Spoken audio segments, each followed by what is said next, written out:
سب سے بڑی بات جو ہوتی ہے نا کسی بھی قوم کی شناخت میں، وہ اس کے ان تقدسوں کی ہوتی ہے، اس تقدس کی ہوتی ہے جو وہ اپنی ویلیوز کو دیتے ہیں. اور ہم بینگ پاکستانی، ہم اپنے رشتوں کا تقدس بہت زیادہ کرتے ہیں. میرے ساتھ آج اس موضوع پہ بات کریں گے ڈاکٹر طارق. السلام علیکم ڈاکٹر صاحب، خیریت سے وعلیکم ہیں ڈاکٹر صاحب؟ السلام ورحمۃ اللہ. رشتوں کا ہمارے ساتھ انتہائی محترم عمران یعقوب خان صاحب. السلام علیکم صاحب، خیریت سے ہیں؟ اچھا، ہمارے ساتھ ہے ماہر قانون رباب سلمان. السلام علیکم رباب، خیریت سے ہیں؟ پہلے ہم کہانی سن لیں حافظ شہزاد سے. حافظ صاحب، یہ لاہور میں ایک گھرانہ ہے جس کی شادی جہاں پہ شادی ہوئی ہے اس بچی کی، اور گجرانوالہ کی وہ رہنے والی تھی. بھگوان پورہ میں بڑا اچھا جانتا ہوں بھگوان پورہ کے علاقے کو. یہ فرمائیے کہ یہ کہانی ہے کیا، اس کا سیاق اور سباق ذرا تھوڑا سا بتائیے گا. سر بہت شکریہ. ایسا ہے کہ یہ میا نامی یہ خاتون ہے جو بھگوان پورہ میں یہ رہتی ہے، اور اس کی بڑی بہن ہے فائقہ، جس کی چند قدم کے فاصلے پر روان چوک وہاں پر اس کی شادی ہوئی تھی. اور یہ اچھے خاصے کے گھرانے میں اس کی شادی، 4 بچے ہیں اس کے. اور اس کی جو چھوٹی بہن نازیہ ہے وہ اسی کا جو خامد ہے، یعنی کہ نازیہ کا جو بہنوئی ہے وہ کرتی تھی. اور آہستہ آہستہ اس نے اس کو جو ہے وہ اظہار کر دیا ایک یک طرفہ محبت کا. اور اسے جو کا جو خامد تھا سفیان، وہ بہت پریشان تھا کہ اب وہ کیا کرے کہ اس کی رشتہ بہن جیسی ہے. اس نے کل آ کے 2-3 بار اپنے سسرال میں بھی کیا کہ نازیہ کو سمجھایا جائے، لیکن وہ نہیں سمجھی. تو یہ بات ہے کہ جب نازیہ کی بہن فائقہ اپنے تو وہاں پر وہ اپنے بچوں کی کے ساتھ بازار جاتی ہے، اور پیچھے سے ایک اس رنجش کر کے سفیان جو ہے وہ اس سے لے جا رہا، اس سے جو ہے وہ محبت کا اظہار نہیں کر رہا، اور اپنی بہن کے لیے وہ طلاق نہیں دے رہا. اس نے موقع پا کر 4 بچوں کو، اپنی سگی بہن کے بچوں کو گھر سے لے کے نکلی. CCTV فوٹیج اس کی موجود ہے. وہ واقع ٹاؤن کے قریب نہر اپر چناب پر وہ 4 بچوں کو لے کے آتی ہے. یہاں پر جب بچوں کو اس نے پھینکنا شروع کیا تو جب 3 سالہ بسما کو اس نے وہ بسما کی جو بڑی بہن تھی اس کی 5.5 سال عمر ہے، تو وہ ڈر کے جب موٹر بائک کا ایکسیڈنٹ ہو گیا اس کو وہ بندے اکٹھے ہو گئے، وہاں پہ لوگ اکٹھے بھی. اس پر نازیہ نے جو ہے وہ ایک بچی کو ہاسپٹل میں ایڈ کر دیا. پھر وہاں پہ 1.5 سالہ فرحان کو اس نے نہر میں پھینکا. بچی کو وہ نہر میں پھینکنے لگی تو وہ اپنی خالہ کے ساتھ نازیہ کے ساتھ لپٹ گئی، اور اسے اس کا گریبان نہیں چھوڑا. جب تردد ہوا اس کو کرنا پڑا تو وہ نہر سے باہر آ گئی. یوں وہ وہاں سے تو گھر والے پریشان ہوئے. جب فائقہ اپنے گھر آئی واپس اپنی ماں کے ساتھ، بچے نہیں ہیں، تو ان کو یہ پتا چلا کہ یہ نازیہ لے کے گئی ہے. کال کی گئی، پولیس نے فوری طور پر جو CCTV کیمرے تھے اس سے ٹریس کیا. اگر نازیہ کو جب گرفتار کیا گیا تو اس نے یہ اعتراف کیا کہ اس نے کو نہر میں پھینک دیا ہے، اور ایک بچی جو ہے وہ ہاسپٹل زخمی ہو گئی تھی، اور تیسری بچی جو ہے وہ اس کے ساتھ ہی موجود تھی. تو یہ سارا معاملہ. لیکن رباب آپ کی طرف آتا ہوں، پہلے قانونی رائے لینے سے پہلے بحثیت ایک خاتون کے آپ کو کیسا لگتا ہے کہ یہ رشتے جو کہ ماں بہن بیٹی کے ہیں ان کا تقدس بھی اب ہمیں چیلنجیبل لگ رہا ہے کہ ایک عشق ناکام ہو گیا ہے میرا، اور وہ بھی ایک اپنی سکی بہن کے ساتھ رشتے میں، کہ بہنوئی کے ساتھ عشق تھا مجھے، بہنوئی نے مجھے نہیں میری بہن کو چوز کر لیا، میں اس کا بدلہ اس کے بچوں کو مار کے لوں.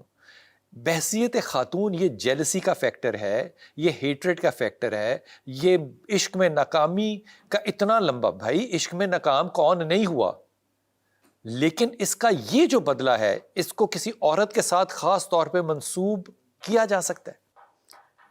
بہت شکریہ مجھے اس پروگرام میں فرسٹ آف آل مدعو کرنے کا. دوسری امپورٹنٹ جو یہ کیس میں استثاری کہوں گی اس میں یہ ہے کہ اصل میں ہم لوگوں کو رشتہ آپ کا بہن بھائیوں کا جو بھی ہوتا ہے اس کا تقدس ہم لوگوں کو ایک تو ہمارے براٹ اپ میں سکھایا جاتا ہے.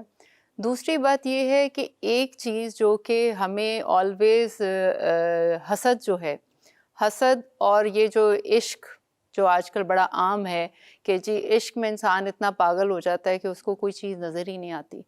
اس معاملے میں بھی جو بھی ہم نے ابھی سنا ہے اس کے اندر بھی یہ ہے کہ اس نے رشتہ تو دیکھا ہی نہیں، اس نے تو دیکھا ہے کہ اس کا جو ہے اس کی جو ناکامی چیز کیوں ہوئی ہے؟ ناکامی کی، اس کا جو عشق ہے اس میں ناکامی کیوں ہے، اس کا جو حسد ہے وہ اس کو اس حد تک لے گیا کہ ویسے یہاں لفظ عشق استعمال نہیں کرنا چاہیے، بالکل مجھے نہیں لگتا ہے کرنا، لفظ بالکل بڑا نہیں کرنا پاکیزہ ہے یہ۔ مجھے اس پہ بڑی حیرت ہو رہی ہے کہ ہمیں واقعی احتیاط کرنی چاہیے، کیونکہ عشق تو ایک بہت ہی اعلیٰ پاکیزہ عرفہ چیز ہے، درجہ ہے، عرفہ اور یہ تو درجہ۔ قربانی اور اثار کا استعارہ ہے عشق جو ہے بنیادی یہ طور پہ۔ اپنی ہار کو نہ ماننا، اس کو اگر میں یہ سمجھ لوں، کیونکہ میں نے ابھی تک کسی آدمی کو اس طرح سے ابھی میں نے کیس رپورٹڈ نہیں دیکھا کہ کسی آدمی نے اپنے عشق کی ناکامی میں اپنے بھائی کے بچے مار دیے ہوں یا اپنی بہن کے بچے مار دیے ہوں، میں نے نہیں دیکھا۔ یہ ہیٹریٹ فیمیل اسپیسیفک کہا جا سکتا ہے؟ ڈیجیکشن، ویسے میں نے تو ڈیجیکشن کسی بھی اینڈ پہ دیکھی ہے کہ جب بیسکلی یہ سینس آف ڈیجیکشن ہے، جب آپ کو فیل ہوتا ہے کہ آپ کو ڈیجیکٹ کیا جاتا ہے تو یعنی پھر کہ آپ کو ریجیکٹ کیا جاتا ہے۔ ہاں بالکل، جب آپ کو ڈیجیکشن ملتی ہے تو آپ یہ فیل کرتے ہیں کہ اب آپ کسی بھی طریقے سے، یعنی کہ ایوری تھنگ از فیئر، آپ کچھ بھی کریں اور just you have to win this, آپ نے اس چیز کو پانا ہے۔ اب اس نے اس کے بچوں کو صرف اس لیے کیا کیونکہ ایک اچھی ہیلدی فیملی کے لیے بچے جو ہیں وہ بہت امپورٹنٹ ہوتے ہیں۔ اچھا، آپ اگر غور کیجئے نا، کہ یہ ایک مجھے لگتا ہے کہ اکراس دا بورڈ ہمارے معاشرے میں نا ایک مزاج بنتا چلا جا رہا ہے، الیکشن ہار جائیں میں نے نہیں ماننا، بالکل جیتنا مجھے چاہیے تھا، بالکل، ٹھیک ہے، میری شادی میری اچھی ٹالرنس نہیں ہے، ٹالرنس نہیں ہے، ایکسیپٹنس ہی نہیں ہے، بالکل ٹالرنس تو چھوڑ دیں، ایکسیپٹنس ہی نہیں ہے۔ اگر میں جہاں شادی کرنا چاہتا ہوں انہوں نے انکار کر دیا، ان کا رائٹ ہے نا، یہاں پہ ہم اسلام لے آئیں گے کہ اس کا رائٹ ہے، لیکن جب ریجیکشن ہو جائے تو وہ مجھے ایکسیپٹیبل نہیں ہے۔ یہ معاشرے کے اندر جو ریجیکشن کا ایک ایلیمنٹ ہے، انٹالرنس کہہ لیں اس کو، میں تو انٹالرنس نہیں کہتا، میں تو اس کو بد کرداری کہوں گا، بد فعلی کہوں گا۔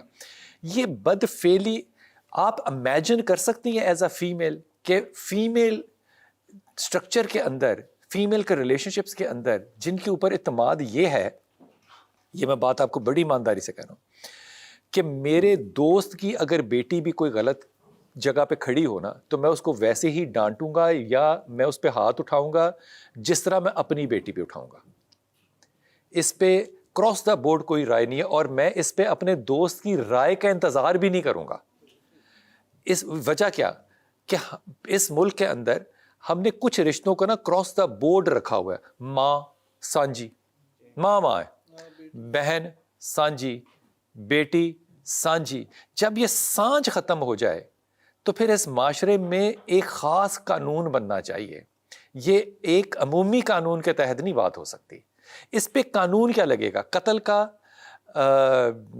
کیا کہنا چاہیے، ڈاکہ ڈالنے کا، یا اعتماد توڑنے کا، پتہ نہیں کوئی قانون ہے بھی کہ نہیں ہے، لیکن میرے خیال میں اس کے اوپر جو قانون لگنا چاہیے وہ لگنا چاہیے ان تمام لوگوں پہ جو اس کردار کو بنانے میں، تشکیل دینے میں شامل تھے، کہ ایک ایسا معاملہ جس میں آپ ناکام ہو گئے، آپ کسی بھی چیز میں ناکام ہو سکتے ہیں، کوئی بھی ناکامی آ سکتی ہے، وہ چاہے عشق ہو، محبت ہو، تعلیم ہو، علم ہو، امتحان ہو، جو مرضی ہو، یہ ایکسیپٹنس اس معاشرے میں پیدا کرنے کے لیے جو لوگ ذمہ دار تھے، کیا سزا ان کو نہیں ملنی چاہیے؟ معیار جو ہیں وہ ہر چیز کے اندر ہونے چاہیے، اس بات کے اوپر کوئی دو رائے نہیں ہے، لیکن میرا اپنا ذاتی خیال یہ ہے کہ جب گراوٹ آ جائے نا، یعنی کہ گرنا ہو، تو گرنے کے گلاس کا کوئی پیندہ نہیں ہوتا، آپ جتنا چاہیں نیچے گر سکتے ہیں، اٹھنے کا پیندہ ضرور ہوتا ہے، آپ ایک حد تک اخلاق دکھا سکتے ہیں، آپ کی کردار سازی ہو سکتی ہے، لیکن گراوٹ کی کوئی، کیا کہنا چاہیے، کوئی لمٹ نہیں ہوتی۔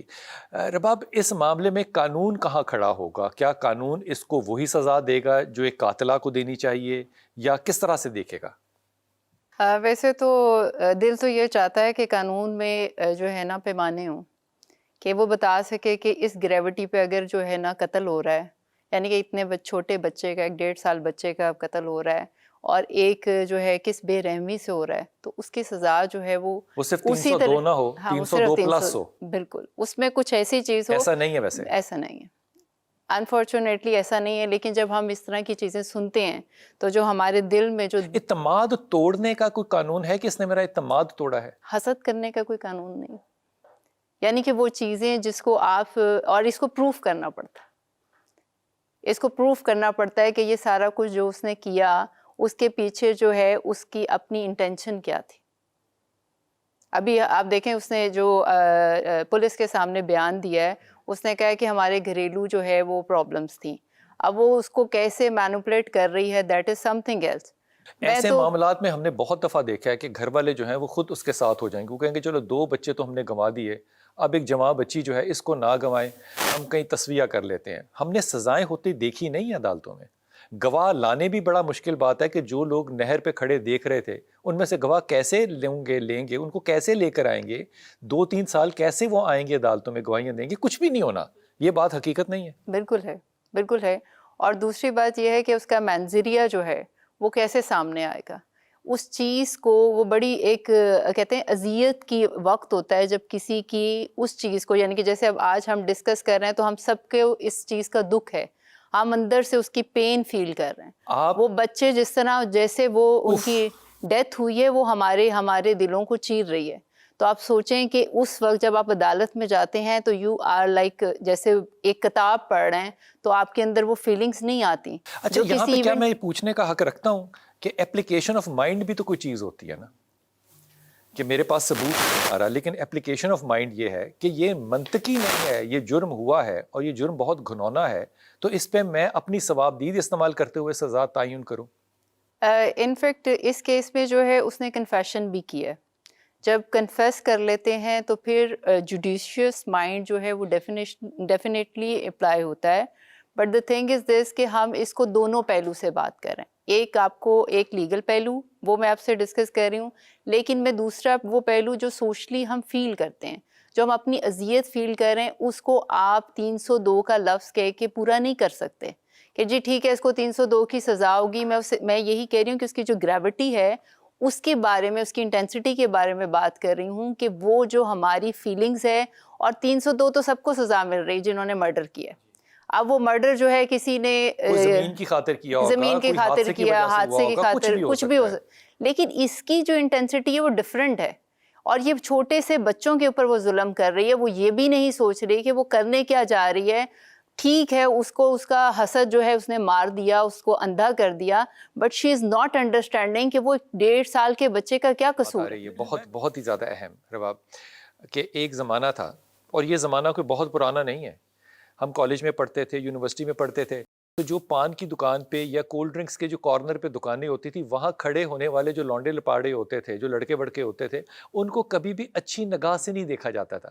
آپ نے وہاں سے ماچس کی ڈبیاں بھی خریدنی ہے نا، تو آپ ماچس کی ڈبی خرید کے وہاں سے چلے جائیں گے، اب وہاں کھڑے نہیں رہیں گے۔ وہ خاص طبقہ ہوتا تھا جو کھڑا ہوتا ہے۔ اب ان دکانوں کا نام ہم نے رکھ دیا کافی شاپس، کیفیز۔ اب وہاں پہ ہم خاص طور پہ جاتے ہیں اور ساری رات وہاں پہ گزارتے ہیں کھڑے ہو کے، سگریٹ بھی پیتے ہیں، وہ جو ایک نیا قسم کا ہوتا ہے، کیا کہتے ہیں اس کو، پتہ نہیں، جی وہ بھی ہے، وہ نئی چیزیں آ گئی جو کہ ہم کرتے ہیں۔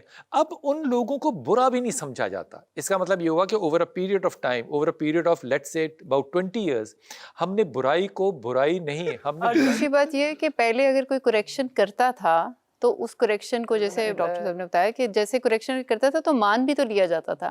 اب اگر آپ کوئی ذرا محلے کا دوسرا یا تیسری گلی سے بندہ آ کے کریکشن کرے تو صحیح، آپ دیکھیں کہ اس کے خلاف میرا اپنا خاندان کھڑا ہو جائے گا، پورا خاندان کھڑا ہو جائے گا۔ یہ کیسے کہہ سکتے یہی ہو؟ معاملہ تم نے کبھی اپنے گھر کی بیٹی دیکھی ہے؟ وہ تو دوپٹہ لیے بغیر ہم نے دیکھا کوڑا پھینکنے باہر آئی ہوتی ہے۔ یہی معاملہ جو ہے نا یہ اسکولوں میں بھی ہے۔ اب استاد اگر آپ کو مارے گا تو وہ کیا جملہ لکھا دیوار پہ نظر آتا ہے، مار نہیں پیار۔ اب آپ نے وہ حق جو ہے وہ انٹلیکچولی آہستہ آہستہ چھین لیا نا اس معاشرے سے بڑوں کا۔ گھر میں بھی لوگ ریس میں لگے ہوئے ہیں، اسکول میں بھی لوگ ریس میں لگے ہوئے ہیں، ان کی ریس ہی اور ہے، وہ پہنچنا ہی کہیں اور چاہتے ہیں، جہاں پہ تربیت کا عمل ہی ختم ہو گیا ہے۔ جیسے کہ پہلا سٹیپ جو ہے وہ تربیت آپ کے خاندان سے ہو رہی ہے، تربیت میں تو وہ ہے نہیں، ان کی تو ایک اپنی کلاس ہے، وہ کہیں اور جانا چاہتے ہیں۔ لائر آپ کو لگتا ہے کہ اس عورت کو سزا ہوگی؟ بالکل ہونی تو چاہیے۔ نہیں ہوگی، تجربہ کیا کہتا ہے؟ 302 کا اس کے اوپر سینٹینس تو ہوگا، لیکن آئی نو کہ کمپرومائز ہو جائے گا۔ اچھا بلال صاحب، ساروں کو پتا ہوتا ہے، ہوتے ہوئے ڈر لگتا ہے، لیکن میں آپ کو ایمانداری سے کہوں، میں یہاں پہ نا 100% ممبر کے ساتھ کھڑا ہوں، اور میں اس بات کو اس طرح سے دیکھتا ہوں کہ وہ صحابہ جو رسول پاک صلی اللہ علیہ وسلم کے گرد جو ہے وہ سائے کی طرح منڈلاتے رہتے تھے، جو چاہتا تھا، جو ہر وقت وہاں پہ رہتے تھے اور آپ کے ہر عمل کو نوٹ کرتے تھے، وہ آپ کے حجرے کے ساتھ کی وہ چھوٹی سی جو پہاڑی ہے جہاں پہ کہ وہ سارے اصحاب صف جو ہے وہ بیٹھے رہتے تھے، وہ لوگ امیر لوگ تھے، ان کے گھروں میں مربے تھے، ان کی زمینیں تھیں، ان کو پیسے آتے تھے، ان کے اسکالرشپ لگے ہوئے تھے، وہ سارے اتنے غریب تھے کہ وہ ایک دوسرے کی طرف دیکھتے تھے۔ اگر بھوک کی وجہ سے جرم ہونا ہے تو پھر میں بڑی ایمانداری سے آپ کو کہہ رہا ہوں، پھر یہ مسلمانوں کا معاشرہ نہیں ہے۔